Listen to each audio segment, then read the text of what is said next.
buen día, ¿cómo están ustedes? Un gusto que hayan llegado a este nuevo punto de encuentro. Hoy día vamos a conversar de un tema que nos ha preocupado por tanto tiempo, que vemos que, no sé si tienen la misma impresión mía, pero como que no mejora la cosa.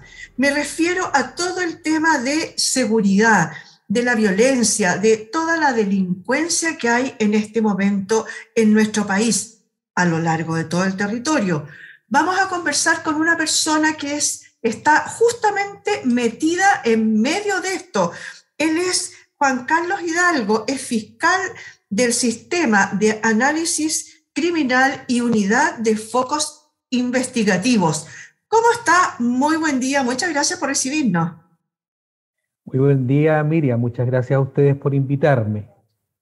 Aquí estamos, Oiga, pues, don Miriam. Juan Carlos, sí, cuénteme, a ver, ¿de qué se trata esta unidad de focos investigativos y análisis criminal? ¿De qué se trata? ¿A quiénes? ¿Qué es lo que están viendo? A ver, obviamente por el nombre me doy una idea, pero ¿cuál sería la idea de esta unidad?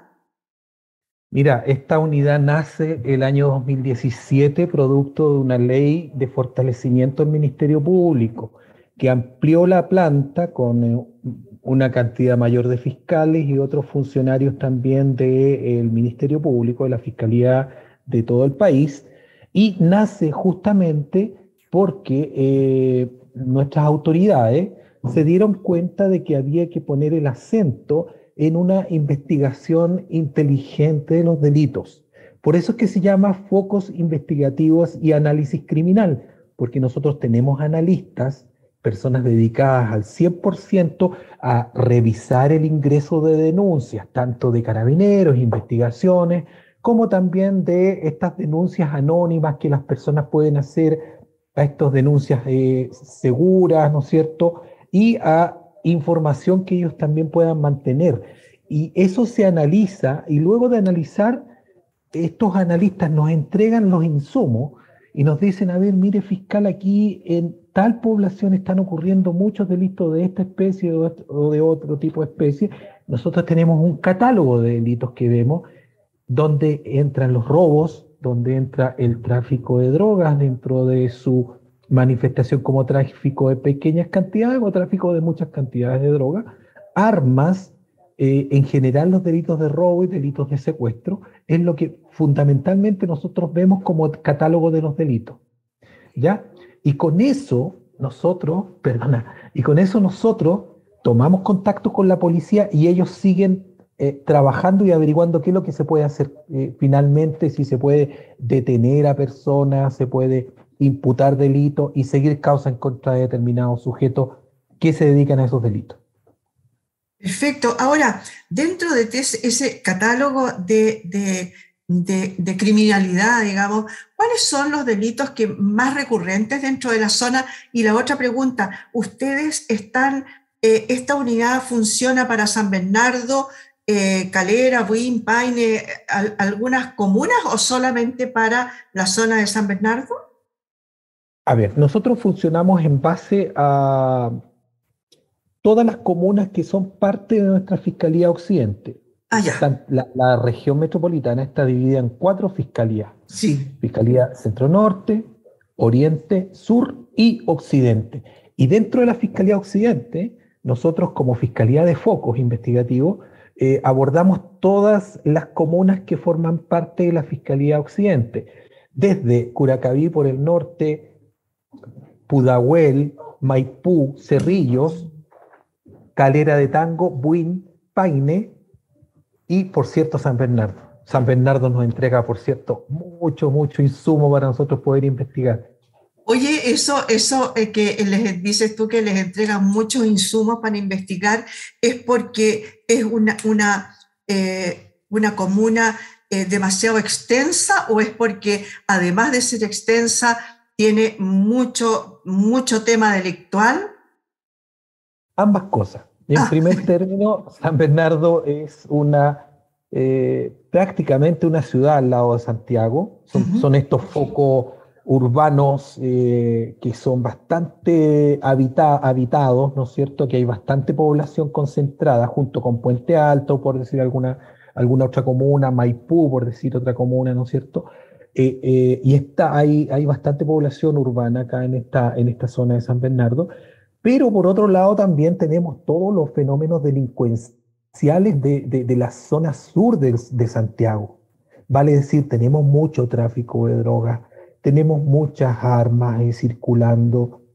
Es increíble, pero San Bernardo, además, te cuento que antes de ser fiscal de focos investigativos, fui fiscal de San Bernardo desde el momento que se inició la reforma procesal penal en el año 2005 hasta el año 2020, que fui fiscal de la local de San Bernardo. Y San Bernardo, la verdad es que tiene de todo. ¿Por qué digo yo de todo? Tenemos carreteras ahí. Tenemos la carretera norte-sur, tenemos harto accidente del tránsito. También tenemos zonas empresariales como el Puerto Seco, que le llaman, que está aquí a la orilla de la carretera. También tenemos mucho delito económico porque hay muchas empresas ahí, pero también tenemos la delincuencia que está ligada también al fenómeno, a la urbe, a la ciudad, como lo que te señalo yo, digamos, el tema del tráfico, las armas, etcétera. Incluso tenemos delitos nuevos como esto del tráfico de fuegos artificiales.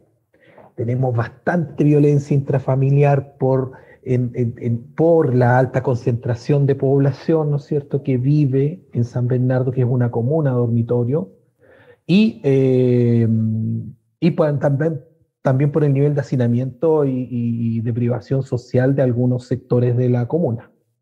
Sí, pues hay una gran cantidad de población vulnerable dentro y zonas muy vulnerables y muy difíciles, ¿no? Yo no soy de San Bernardo. Cuando llegué a San Bernardo al tema del canal, me dijeron incluso, no vayas a tales y tales o cuales lugares, como que no se podían entrar, ¿no? Como que tenían problemas, incluso la policía de repente para entrar. ¿Están así? Sí, hay ciertos lugares de la comuna que efectivamente, básicamente esto tiene que ver con políticas de poblamiento un poco inorgánicas, ¿no es cierto? Erradicaciones de antiguas poblaciones, ¿no es cierto? En este tipo de erradicaciones y, digamos, poblamientos inorgánicos y poblamientos desordenados, y por otro lado, no tener cubiertas necesidades básicas de la gente que vive en esos sectores conflictivos, y por otro lado, ha habido históricamente ausencia del Estado en dichas comunidades. Por lo tanto, ese es el gran problema que tenemos en San Bernardo, en la parte urbana, derechamente. Oye, ¿y cómo se combate? Porque ustedes, a ver, ustedes estudian, tienen expertos que estudian estos focos investigativos, hacen análisis criminal y les entregan de tal manera que ustedes les pueden pasar como no, el dato, digamos, a las policías para que continúen estas investigaciones.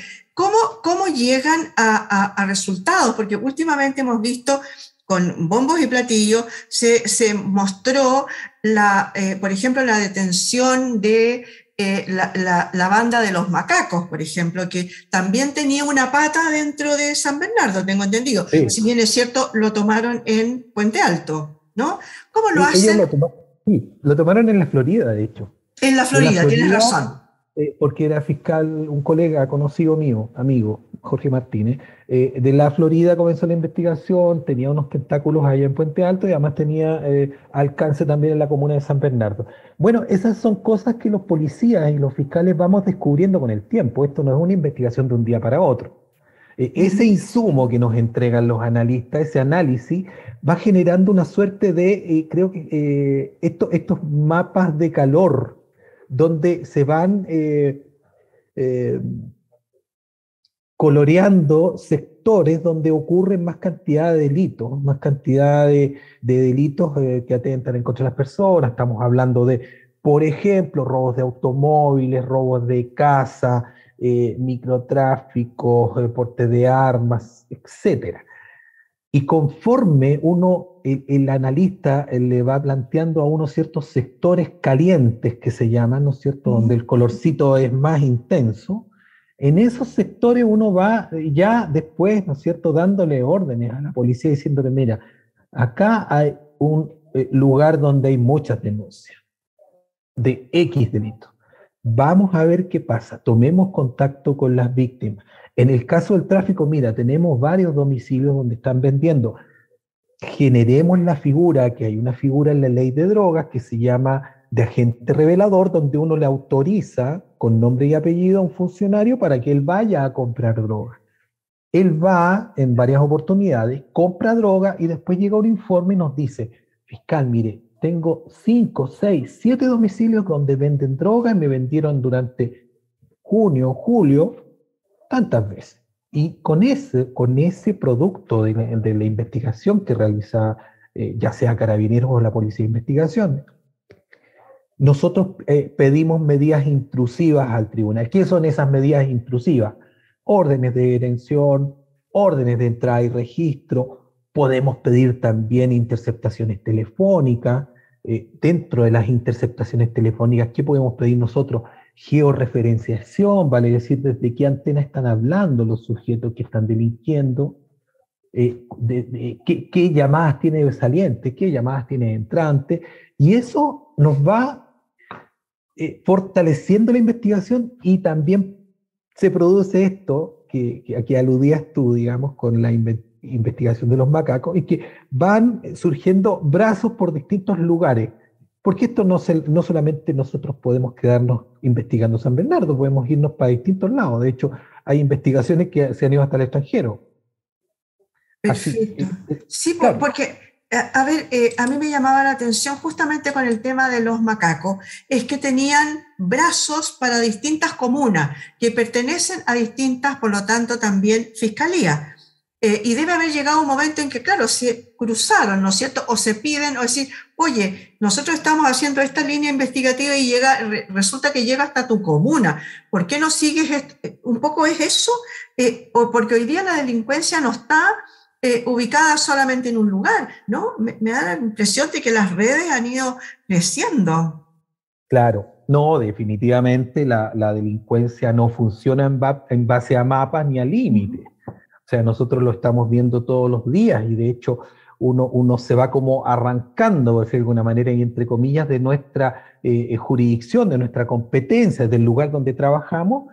Y bueno, esos encuentros, esos cruces, se conversan. O sea, si un fiscal de San Bernardo, por decirlo de alguna manera, está metiéndose a Puente Alto, está metiendo en la Florida, qué sé yo, a Santiago, a San Miguel, tomará contacto con el otro fiscal y decirle, mira, yo estoy investigando a tal sujeto, déjamelo ahí, no lo toquen, tranquilo que lo vamos a agarrar, o viceversa. Muchas veces fiscales que, oye, Juan Carlos, mira, tengo este tipo, pero es de allá de San Bernardo, ¿por qué no lo ves tú? Perfecto, ningún problema, nosotros lo vemos. Así nos vamos coordinando. Si la idea, tanto la policía como el Ministerio Público tienen que actuar coordinadamente en base a estos fenómenos delincuenciales que, como tú bien lo dices, no son simples ni tampoco se circunscriben a comunas determinadas. Oye, ¿cuál es el crimen o el delito más bien más recurrente en la zona? ¿La droga? A ver, justamente hoy día hablábamos en el Consejo Municipal de San Bernardo, telemáticamente, igual que ahora en la entrevista contigo, y mostrábamos una lista de las denuncias que habían ingresado desde enero hasta junio del presente año, y habían dos tipos de delitos que yo los separaría bastante porque tajantemente son totalmente distintos. El delito que más ocurre en la comuna es el delito de amenazas. Y en tercer o cuarto lugar está el delito de lesiones menos graves. ¿Y a qué lo atribuyo yo eso? Lo atribuyo a fenómenos de violencia intrafamiliar. ¿Ya? Eso. Y por otro lado, en el segundo lugar estaba el robo con intimidación, en el tercer lugar el robo de automóviles, y por ahí más abajo aparecía el robo con violencia, también microtráfico. ¿Qué es lo que te quiero decir con esto? que el fenómeno delincuencial no es único, no es unívoco, no obedece a una misma razón. Por un lado, la violencia intrafamiliar tiene que ver con temas de educación de la gente, tiene que ver con temas psicológicos, sobre todo ahora que estamos saliendo de esta pandemia, donde la gente estuvo encerrada más de 2 años y que está saliendo a la calle y que evidentemente, ¿no es cierto?, en sus relaciones parentales se han visto afectadas por este encierro. Eso no cabe la menor duda que así es. Y además que no existe un acceso a la gente, a las personas, ¿no es cierto?, de algún tipo de ayuda o colaboración de carácter psicológico que les ayude a sobrellevar este problema que atrajo la pandemia, que por cierto, y por qué no decirlo también, el ingente tema económico que estamos viviendo, la inflación, los problemas de cesantía, etcétera. Eso por un lado. Y por el otro, tal como señalabas tú también cuando me contaste de que no eras de San Bernardo, que ibas llegando a la comuna y que no podías entrar o te recomendaron entrar a ciertas poblaciones. Por otro lado, tenemos el fenómeno delincuencial clásico, que es el tema del microtráfico, el tema del robo de automóviles, ¿no es cierto? Estas encerronas que le llaman estos portonazos, y están todos ligados. Yo no podía decirte, mira, el delito más grave o el delito que más ocurre es este o este otro. ¿Por qué? Porque tú te das cuenta, solamente con ver la televisión, que si ves que roban un automóvil y si es que los pillan, te darás cuenta que son generalmente menores de edad. Esos menores de edad roban el automóvil por varias razones. Una, o por darse vuelta y dárselas de que son ellos unos capos, digamos, y después los dejan botados. O segundo, que es la mayor de las veces, para venderlos a 200, 300 mil pesos, que es una cifra absolutamente irrisoria al lado de lo que cuesta un automóvil, para vendérselo a un sujeto que a su vez lo va a desarmar, o lo va a clonar, o lo va a vender por pieza, etcétera. Va a ser un negocio con ese automóvil. Y esos chicos, ese dinero que reciben, ¿para qué lo ocupan? Para comprar droga. Entonces, al final el círculo es prácticamente el mismo. Tú podrías vincular una banda de sujetos que roban automóviles también con bandas de sujetos que dedican a vender droga y que mantienen armas en su poder. Claro, claro que sí. Ahora, se supone, desde el punto de vista, digamos, mirando desde afuera, San Bernardo en general es una comuna más bien pobre, ¿no es cierto? Con muchos sectores vulnerables. Me da la impresión, no sé si estoy equivocada, que no es que en San Bernardo anden robando de día claro, ni anden asaltando, pero sí como que las personas que son de ahí van a delinquir a otros lugares. A mí me da la impresión porque si tú ves las noticias, de repente dicen, no sé, portonazo o encerrón en tal parte y encontraron el auto. ¿Dónde? En San Bernardo. ¿Te has fijado? Somos tristemente célebres por eso. Mira, Pero es yo te porque voy a contar somos... una anécdota. Sí. A ver, cuente. No, una anécdota, es que yo siempre cuando estoy viendo las noticias, eh, digo, lo mismo que dices tú, como llevo tantos años también trabajando en San Bernardo y en poco sigo trabajando en San Bernardo, dices portonazo en La Reina, yo te apuesto que son de San Bernardo los chiquillos. O sea, algo tiene que ver San Bernardo en esto. Entonces, y de verdad que sí, de verdad que sí. Claramente, digamos, hay como bien lo dices tú, mucha pobreza en la comuna, hay mucha ausencia del Estado en estas comunidades pobres, ¿no es cierto? Y eso también implica que la juventud se dedique a este tipo de actividades ilícitas y no necesariamente en la misma comuna, porque evidentemente que hay, entre comillas, mercados que son mucho más apetitosos para efectos de cometer delitos que el mismo San Bernardo.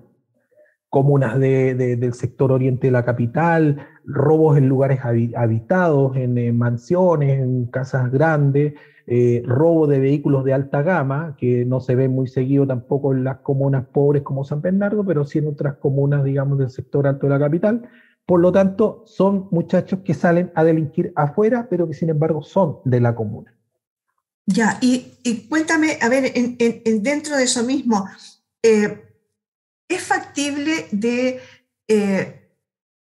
¿qué se está haciendo? Más bien, voy a partir al revés. ¿Qué se está haciendo hoy día? ¿Se están interviniendo algunos lugares? ¿Tú sabes de eso? De si está, por ejemplo, una de las cosas que ha llamado la atención es la ausencia, la cantidad de muchachos que no volvió al colegio, por ejemplo, después del tema de la pandemia. Claro. Muchos de ellos, seguramente, no todos, porque algunos a lo mejor se habrán quedado trabajando, no sé, pero muchos de ellos fueron atraídos por estas personas que los atrapan para que ellos puedan delinquir en su nombre, en buenas cuentas, ¿no? Eso se ha sabido mucho que está sucediendo. A los chicos los reclutan porque son o inimputables o tienen muy bajas penas y salen al día siguiente, ¿no? Ahí vamos a la crítica hacia los juzgados, ¿no? Claro. Mira, más que criticar a los juzgados, yo criticaría la legislación vigente. Ya. Lo que tú señalas es bastante cierto. Son utilizados estos jóvenes, ¿no es cierto?, porque son inimputables o bien son sujetos responsables respecto a la ley de responsabilidad penal juvenil, Uh-huh. desde los 14 años hasta los 18 años.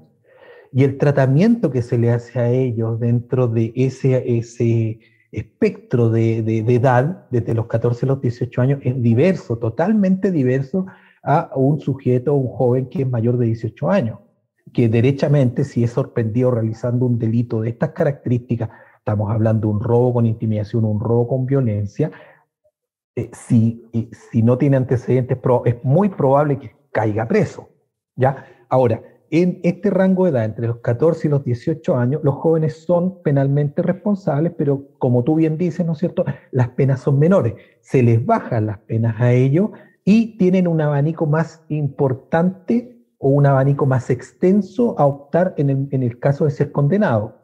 El régimen de responsabilidad penal adolescente contiene o establece una serie de penas que no son privativas de libertad. Muy pocos jóvenes terminan presos digamos, siendo menores de edad, ¿ya?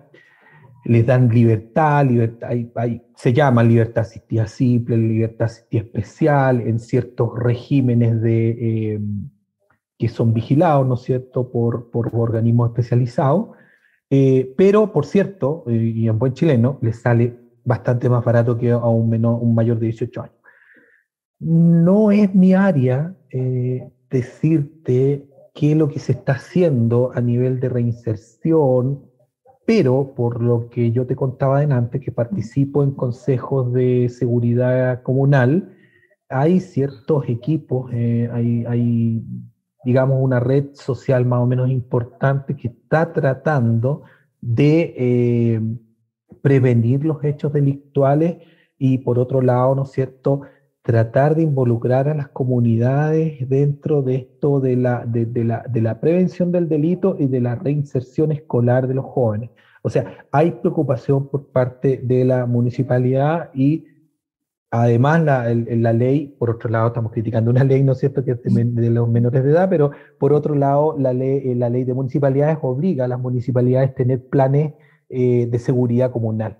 Y dentro de esos planes de seguridad comunal son integrales, o sea, en esas reuniones, por ejemplo, van carabineros, van superiores de investigaciones, gendarmería, Ministerio Público, en este caso yo en el Consejo San Bernardo, pero también van equipos psicosociales, gente del Sename y equipos también multidisciplinarios que van por ese lado de la prevención del delito y además de la reinserción escolar y laboral de las personas que eventualmente están en riesgo social.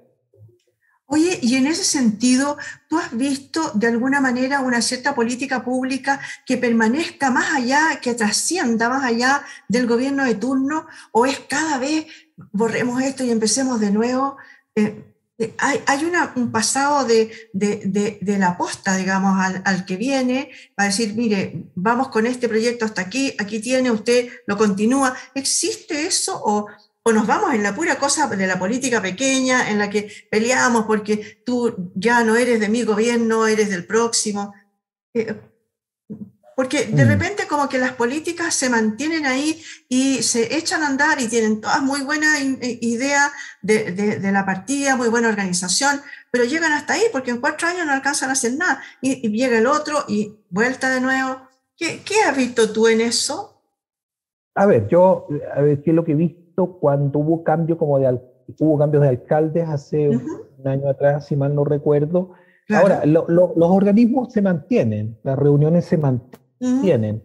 Hay ciertos planes que son macros, van más allá del gobierno, de la administración de turno en caso municipal, y también del gobierno de turno en caso de las políticas criminales. Ahora, evidentemente, es evidente que también hay sensibilidades distintas. Hay gente que sabe más, gente que sabe menos, gente más experta, gente menos experta, digamos. Y eso se va como notando. Ahora, ¿qué es lo bueno de todo esto, a pesar de lo que podemos criticar en cuanto a la falta de continuidad de estas políticas? Es que tanto la Fiscalía como las policías son, en cierto modo, son autónomos del Poder Central y por lo tanto nosotros no cambiamos si se cambia el gobierno. Si se cambia el gobierno A, el gobierno B, yo voy a seguir siendo fiscal. Yo en la Fiscalía prácticamente 20 años trabajando y por tanto he pasado por altos gobiernos de distintos colores políticos. Y yo veo por lo menos que hay una continuidad en general de las políticas, ¿ya?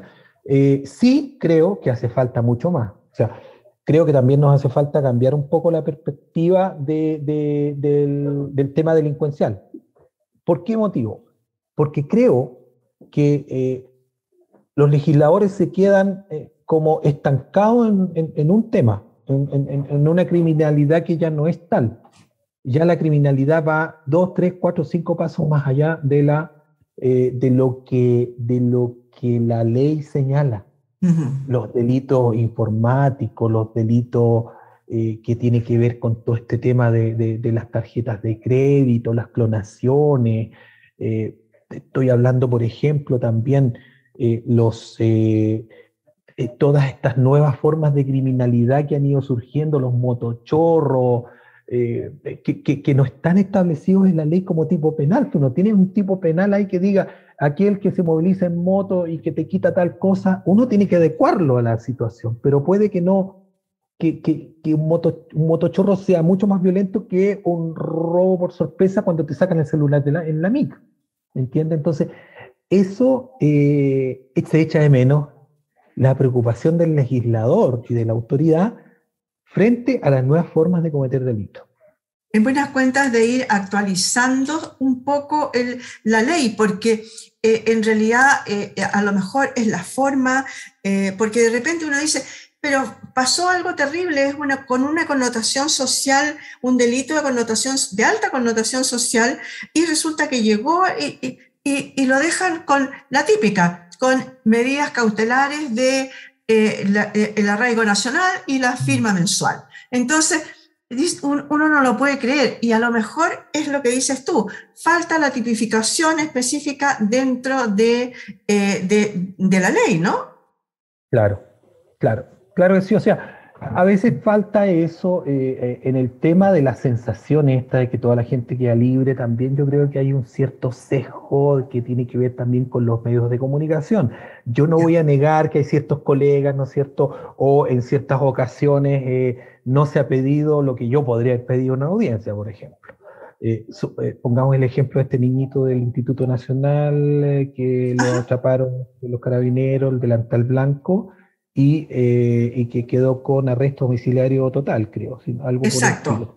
Sí. Yo habría pedido una internación provisoria. Ahora, otra cosa es lo que me dice el tribunal, lo que el tribunal decreta. Yo puedo pedir, yo soy dueño de pedir lo que yo estime pertinente como medida cautelar, pero el tribunal es en definitiva quien decreta la medida cautelar al respecto.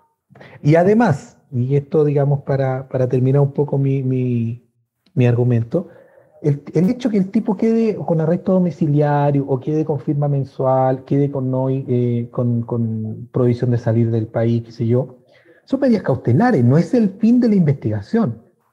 El fin de la investigación la viene a ver cuando hay una sentencia, sea condenatoria o sea absolutoria, ¿ya? El hecho que el tipo quede con medidas cautelares que no sean prisión preventiva, no importa que posteriormente el mismo tipo pueda caer preso.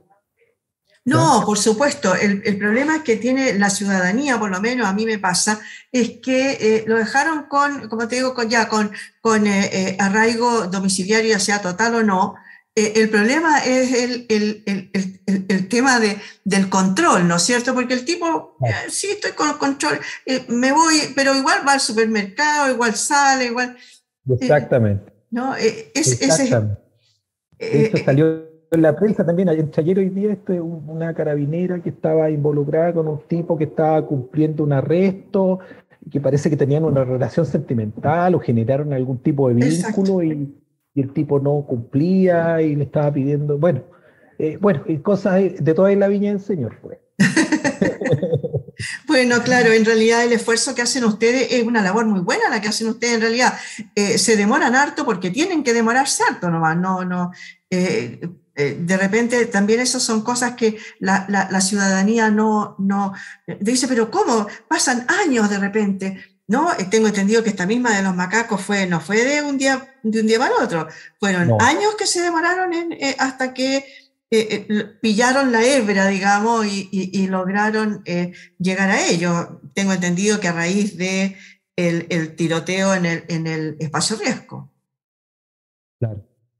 Es que evidentemente que justamente ese tipo de investigaciones, con lo que te decía adelante, están vinculadas siempre a un delito un delito, por ejemplo, de sangre, donde hay un tipo que maneja una arma, que dispara, que puede herir a una persona, puede asesinar a una persona. Es un sujeto que está acostumbrado a manejar armas y probablemente ese sujeto no tenga permiso de porte ni de tenencia de armas, y eso está vinculado también a otro tipo de delitos, como el tráfico de droga, incluso con el tráfico de fuegos artificiales, que ahora es delito.